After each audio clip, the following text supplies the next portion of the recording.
السلام علیکم ورحمۃ اللہ وبرکاتہ۔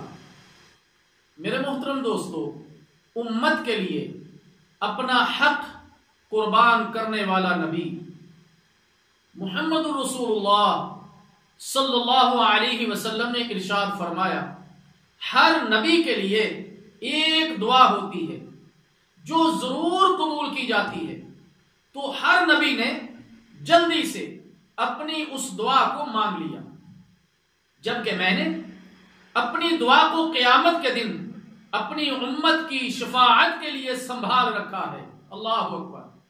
اور اگر اللہ نے چاہا تو میری شفاعت میری امت کے ہر اس شخص کو نصیب ہوگی جو اس حال میں فوت ہوا کہ وہ اللہ کے ساتھ کسی کو شریک نہ ٹھہراتا ہو۔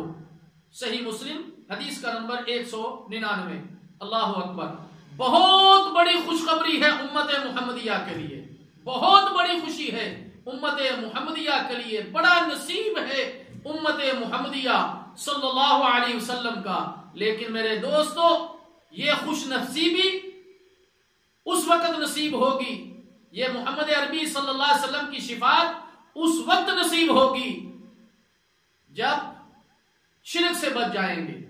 اللہ تعالیٰ جل شانہ سے دعا ہے کہ اللہ تعالیٰ امت محمدیہ کے ہر فرد کو شرک سے بچنے کی توفیق عطا فرمائے۔ والسلام علیکم ورحمۃ اللہ